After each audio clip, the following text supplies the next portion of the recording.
All right, this begins our review of the animal kingdom. And of course, we're going to start by looking at the general characteristics that animals share and that what makes an animal an animal.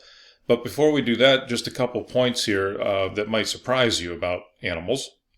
And the first is that about 95% of all animals are invertebrates, meaning they don't have a backbone. Normally when you think of an animal, you think of a lion or a tiger or a bear or a zebra or a giraffe or a fish or a snake or a lizard, but those are all vertebrates, and they only make up about 5% of all animals on the planet. Most animals are invertebrates. They don't have a backbone. For example, in this photo of a marine habitat, everything that we see in this photo is either an animal or a product of an animal, because what we're looking at here is coral in the background, hard coral, and there are also soft corals. And these are known as crinoids, which are relatives of sea stars. They're also known as sea lilies because of they kind of have, feathery, flowery looking structures. And then these are sponges. And of course, not like your kitchen sponge. These are living sponges. But they're all invertebrates. So everything in this photo is an animal or a product of an animal. Again, because of the corals, they lay down calcium carbonate. So that's the product. That's what coral reefs are made out of. But anyway, the point is that there are a lot of invertebrates compared to vertebrates in the animal kingdom. And speaking of the animal kingdom, the proper name of the kingdom is Animalia. So don't say kingdom animal. It's Kingdom Animalia. And as we go through the list of characteristics, I want you to think about what other kingdoms or what other groups that we've studied share these same characteristics with animals. For example, all animals are eukaryotic, which means they have a nucleus and membrane-bound organelles within their cells. Well, what other organisms that we studied are eukaryotic? Well, everything that's not prokaryotic, right? Prokaryotic meaning bacteria. So what's not an archaebacteria or a eubacteria?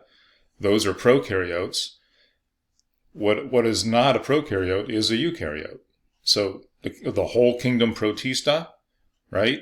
Kingdom Fungi, Kingdom Animalia, and now Kingdom Plantae, and now Kingdom Animalia, right? So 4 kingdoms.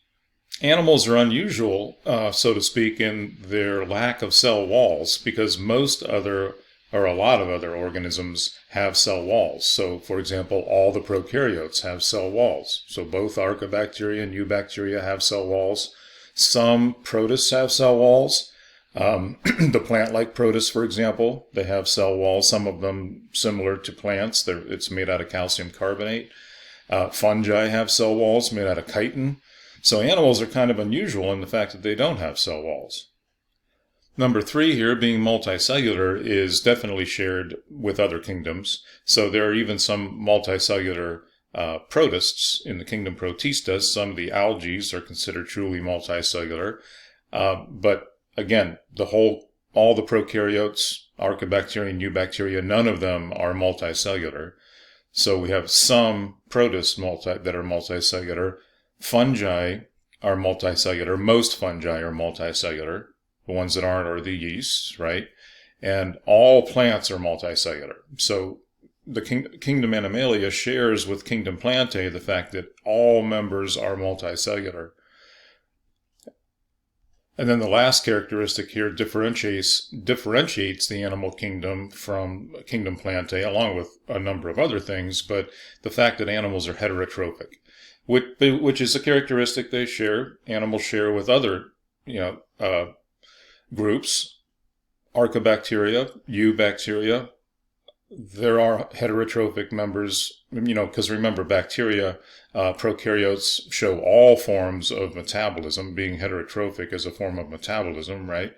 The fungi are heterotrophic, and animals are heterotrophic, and there are many heterotrophic protists. So that's not exactly unique characteristics just to animals. And I assume you understand what heterotrophic means, but just to remind you, it means feeding on others, right? Eating others instead of making your own food, like an autotroph, like a plant that's photosynthesizing. So I hope you're getting the idea that when we look at the characteristics of any group, any kingdom or phylum or whatever, you understand that it's the combination of the characteristics that is unique to that group. All right, now we're going to do something a little different.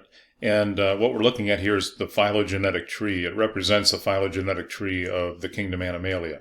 And so what we're looking at in these shadowy images are representative species of the major phyla of Kingdom Animalia. Now, there are actually more phyla than this, and I've added a couple phyla here because they are so unique, and we're able to look at them in the lab. And again, one thing to note is that most of them are invertebrates. So everything from here to here represents invertebrates, and even the shadowy image of the human here that represents the phylum that we belong to, only part of our own phylum includes vertebrates. In other words, animals that have a backbone. Everything else does not have a backbone and is an invertebrate, 95%. Now, what I'd like you to do with this is recreate it on a large piece of paper and then keep that and keep adding information to it until the end of the school year. And this is going to be, it's basically going to serve as your helper sheet for the entire rest of the school year, because we're going to be studying the animal kingdom like we are right now in general, but then we're going to start at the beginning and take a look at each phylum. We'll go phylum by phylum by phylum and study the entire animal kingdom, eventually ending up with our own phylum, which again includes the animals you're most familiar with, the vertebrates. So where you should start is what it says right here. Redraw this phylogenetic tree on a large piece of paper, at least 11 by 17. And if you don't have 11 by 17 exactly, just find the largest piece of paper you can. Doesn't have to be absolutely huge, within reason. And make sure that when you redraw the tree, that you stretch it all the way from one end of the paper to the other. So you have plenty of room. So it's spread it out so you have plenty of room to add information as we go. And go ahead and sketch the shadowy images that represent, representative species of each phylum, and also add these numbers. And I've sneaked in some extra numbers here. I wasn't able to go back and renumber the entire tree, so I just added numbers with letters to represent other characteristics. So we'll call them derived characters here. These numbers represent derived characters that make the different phyla unique. You could also consider many of them, or even all of them, evolutionary events. In other words, changes through evolution that have created characteristics that have made the different phyla different from each other. So you'll notice that some of them are on the main trunk, and some of them are on the branches leading to the phyla. So the ones that are on the main trunk, whenever one of those evolutionary events occurs, it pretty much carries on through the entire rest of the tree. So in other words, like number 1 here is shared by every single animal. It's one of the characteristics that makes animals animals. But at this point, what you should do is pause the video and go ahead and sketch this phylogenetic tree as it appears here, including the shadowy images and the numbers. So pause here and do that before we go on. All right, so what we're going to do is build this from the bottom up. In other words, from the very beginning here, we've got a colonial choanoflagellate protozoan that represents our common ancestor. And the reason for that is the cells that make up these choanoflagellates. Even though this is the kingdom Protista, this is an animal-like protist, it's a colonial, but it's colonial. It's not an animal. It's not considered an animal because, remember, all animals are multicellular. And that's our clue to evolutionary event or derived character number 1 here. What do you think number 1 is? So this is a list of all the derived characters that we're going to place on the tree. And this is a list of all the phylum names that we're going to place on the tree. So we're going to go ahead and drag and drop these as we go. And you should label them on your tree as we go as well. So again, derived character number 1 here is something that all animals share. And that would be multicellular. All animals are multicellular. So that's number 1. And actually, I'm going to move it here so it fits a little bit better. We can fit some of the other ones. There. So we cross over from colonial to multicellular. That's the idea. And from the kingdom Protista to the kingdom Animalia. Derived character number 2 here has to do with the body plan. The way that these phyla are classified, a lot of the characteristics, or one of the characteristics that we look at, is generally known as the body plan. And so different animals have different body plans. And body plans evolved over time. And so one of the characteristics of the body plan is symmetry. So, for example, this is a shadowy image of a sponge, and this is a shadowy image of jellyfish and comb jellies. Jellyfish and comb jellies have radial symmetry. And then starting here with the flatworm and going onward, everything has bilateral symmetry, including us. The only exception to that rule is the sea star here also has radial symmetry, at least the adults do. All right, so that's what we're talking about when we're talking about symmetry. In other words, this flatworm is bilaterally symmetrical because if you draw a line right down the middle of its body, there's a mirror image on both sides. That's bilateral symmetry. The jellyfish and the comb jelly here are radially symmetrical because their body is in a circle. The shape of their body is in a circle, and if you draw a line down, through the middle of that circle in any direction, it's going to be a mirror image on both sides. That's radial symmetry. So number 2 here is the symmetry of sponges, which is actually no symmetry at all. So that characteristic is something that they lack. It's not really something that they have. It's something they don't have. They don't have symmetry. So number 2 is asymmetry. So now we can place the phylum name, and you may be familiar with the phylum name of sponges. And the phylum name has to do with the fact that they have holes. All throughout their body, they have holes, and water comes in holes all over their body and then goes out through the big holes in the top. So the phylum name has part of the word that refers to holes. And in biology, the term pore refers to holes. So Porifera is the phylum name of the sponges. Phylum Porifera. And poriferans are considered basal animals in the animal kingdom. In other words, very primitive kinds of animals because they're barely more than a colony. But they are more than a colony because they have specialized cells.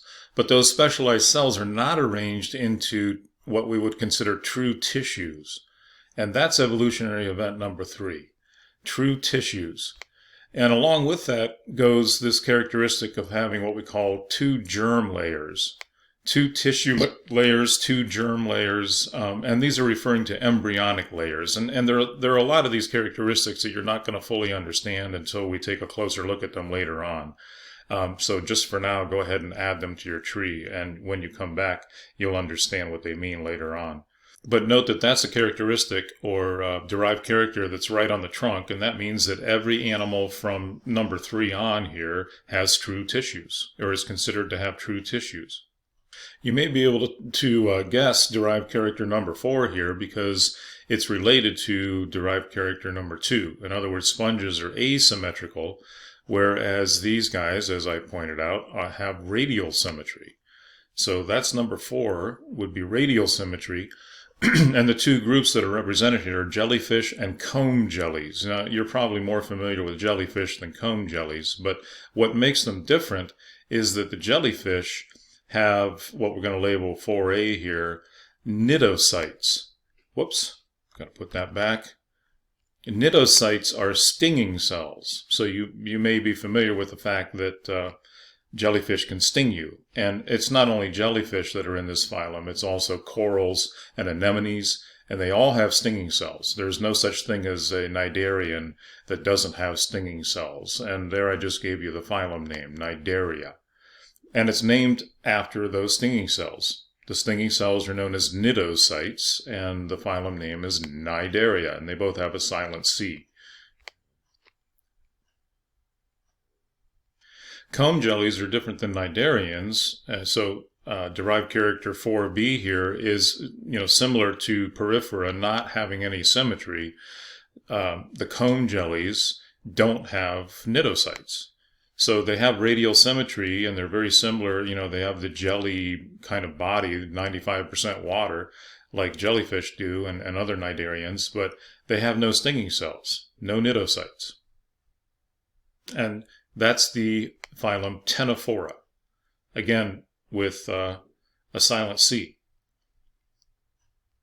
Then you'll notice that we have this series of evolutionary events or derived characters that are all right on the trunk. So that means everything that comes after 5, 6, 7, and 8 here share those characteristics.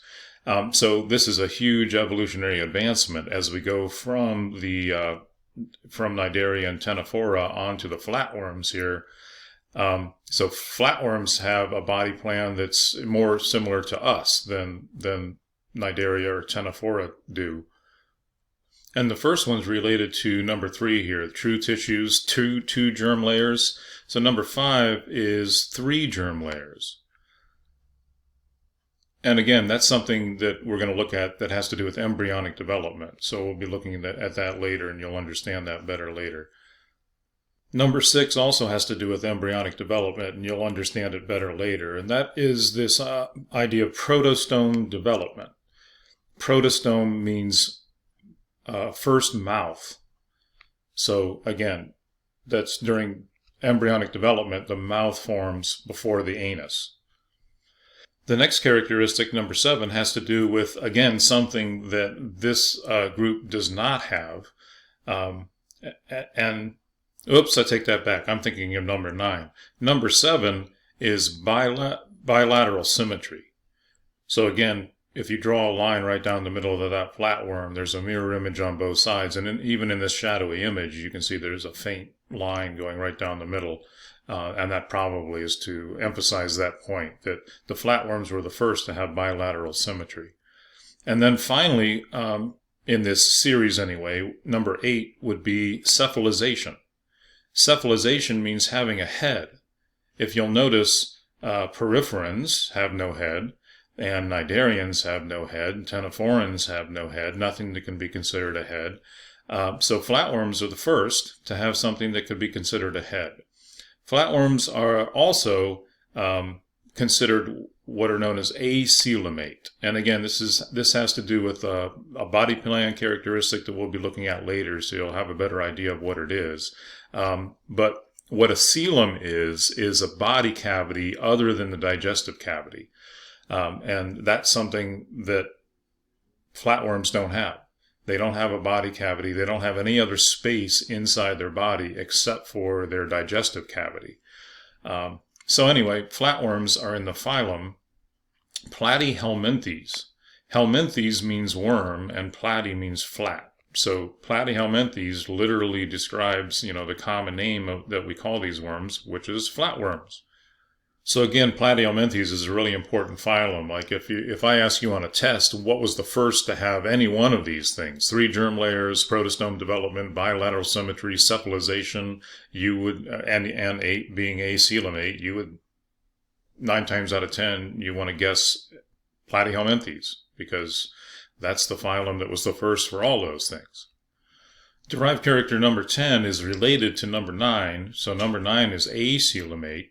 Number 10 is the next step along in evolution, and that's known as a pseudo-coelomate. If you'll recall, pseudo means false. So this is a false coelom.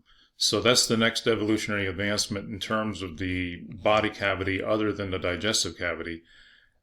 And along with that, number 11 is related to that in that what we're talking about, the digestive cavity, the digestive tract is known as an alimentary canal. So that's the tube that runs from the mouth all the way to the anus, along which food is digested. That's the alimentary canal. Flatworms don't have an alimentary canal. They have a digestive cavity, but they only have one opening to that, and that's the mouth. In other words, whatever comes in their mouth has to go back out of their mouth. If it can't be digested, it goes right back out their mouth. Same with Cnidaria and Ctenophora. What they eat What they can't digest has to come back out the mouth. They have digestive cavities, but they don't have an anus. They only have a mouth. So we call that a mouth/anus. So all three of these groups, Cnidaria, Ctenophora, Platyhelminthes, only have a mouth. They don't have an anus, and therefore they do not have an alimentary canal. The alimentary canal refers to that passageway, the tube that runs all the way from the mouth to the anus. And these roundworms here, that's what this shadowy figure represents, as the roundworms, were the first to have that. And so derived character 11a here is representing what makes roundworms unique, and that is what's referred to here as a thread body. So it's kind of just describing the shape of their body being like a thread. And if you find these things, like they're all over the place in the soil, this is one of the most numerous organisms on the planet. And they look like little threads. Some of them are microscopic. You can't even see them with the naked eye. You can barely see them with the naked eye, even though they're multicellular organisms. So that's thread body is what Nematoda means. So that's the phylum Nematoda. And you may have heard of nematodes before. So they're very small roundworms, also known as roundworms. Or their common name is roundworm as opposed to flatworm. The group represented by this image that I drew in, you'll notice that it has kind of like these star-shaped things at the top of the animal. And those are representing ciliated crowns. So 11b here are ciliated crowns. And they look like they're rotating. When the cilia beat, it causes the crowns to look like they're rotating. And so this phylum is known as rotifers, phylum Rotifera. And they're closely related to nematodes in that they are pseudocoelomates, and they have an alimentary canal. They're the first to have an alimentary canal, along with nematodes. And another reason I added them to the tree is because we can get these in so you can actually look at them under the microscope. These are microscopic animals. So we'll be getting in flatworms and roundworms and rotifers so you can look at all of them. Derived character 12 here, or this evolutionary event, is related to acoelomate and pseudocoelomate, and that would be eucoelomate. So number 12 is a eucoelom, and remember, eu means true. So these are the true coelomates. These are the ones that have a fully formed body cavity other than the digestive tract, other than the alimentary canal. So that's on the trunk, which means it carries on to us. We are eucoelomates, along with the shelled animals we're looking at here, and the worms, and the insects, and the sea stars. So everything from here on is a eucoelomate. Speaking of the one with the shell, it's probably pretty obvious that the evolutionary event that specifies them or designates them is a soft body. And because they have a soft body, and that doesn't mean that nothing else here has a soft body, but this is the first eucoelomate that has a soft body, and because its body is soft, it has formed a shell around itself to protect itself, a shell made out of calcium carbonate. And so that would be the phylum Mollusca, the mollusks. So we're talking about snails and clams and oysters and so forth, are mollusks. Derived character 14 is segmentation. So for example, what we're looking at here, hopefully you recognize that shadowy image as an earthworm. And if you look along an earthworm, you can see rings all along its body. And each ring is a segment. And if you look along the body of an insect, even its exoskeleton, the way its exoskeleton is organized, it shows segmentation. You can see segments along its body. And these little tardigrades here, looks like I forgot to remove the phylum name there, but that would be phylum Tardigrada, has segments in its body. So just like an earthworm, it looks like it's got these rings along its body, or segments along its body. And that's a characteristic that's on the trunk, and it carries on to us. Even our body shows some segmentation, for example, in the arrangement of our vertebral column, our backbone. So the derived character 14a here is what separates the earthworms and their relatives from the other phyla, and that would be what we call chaetae, which are hair-like structures. And that's what we use to classify the phylum, which is phylum Annelida. So earthworms are annelids, along with sandworms and leeches. And so one of the main characteristics that differentiates them from each other is how many chaetae they have, how many of these hairs they have that aren't true hairs. The next shadowy image, obviously, is a grasshopper, so it's going to be representing, as you probably know, insects. But insects are in a phylum where all the members of that phylum have a skeleton on the outside of their body, and that's known as an exoskeleton. So that would be number 15, is exoskeleton, and the image of the grasshopper is representing the arthropods. That would be the phylum Arthropoda, which is the largest animal phylum of all the phylums, actually all the phylums put together, including the phylum that includes us and all the other vertebrates. So there are more arthropods on this planet, both in sheer number of individuals and number of species. The biodiversity is outrageous in just that one phylum. So it's been very successful. Having an exoskeleton is a good way to go. 14b then is what makes the tardigrades unique, and that would be the little legs that they have, known as lobopods. So lobopods is 14b. And then that brings us to 16, and 16 is right on the trunk, and so is 17. So both these derived characters are something that we share along with sea stars, believe it or not. And we're talking about both an endoskeleton and deuterostome development. So let's make 16 deuterostome development and 17 an endoskeleton. And those are two things that we share with sea stars. And again, deuterostome development has to do with embryonic development. And again, we'll be looking at that and you'll understand what that means. But it means second mouth. So in other words, the first opening in the embryo is not the mouth, it's the anus. And it's considered a more advanced form of development, evolutionary speaking anyway. So what differentiates the last two phyla is pretty easy to see, actually. Sea stars, for example, have pentaradial symmetry. So number 18 here is pentaradial symmetry. Symmetry, it's radial symmetry, just like back here at Cnidaria and Ctenophora, but it's based on the number 5. So, for example, this sea star has 5 rays. That's the technical term for the arms here, or rays. So that represents pentaradial symmetry, but that symmetry is also only something that the adult echinoderm has. The larva is bilaterally symmetrical. So that carries on with the fact that everything from Platyhelminthes on has bilateral symmetry. The echinoderms, phylum Echinodermata, only have pentaradial symmetry when they're fully developed as an adult.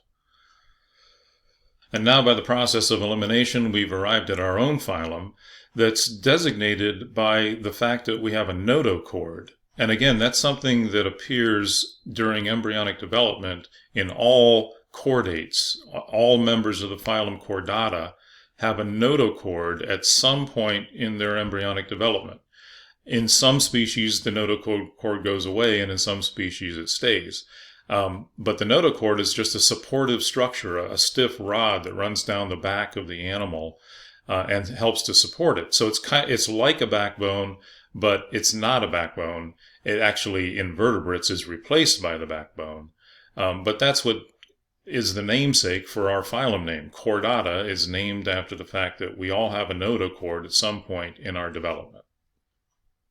So that's the animal kingdom, and I know that seems like a lot of information right off the bat here, but like I said, we'll be looking at every one of these things in more detail later on, so it will become much more clear to you. And you need to add information to this as you go, because it is a helper sheet that's going to help you answer questions on the next number of tests that we're going to be taking until the end of the year. So have fun with that.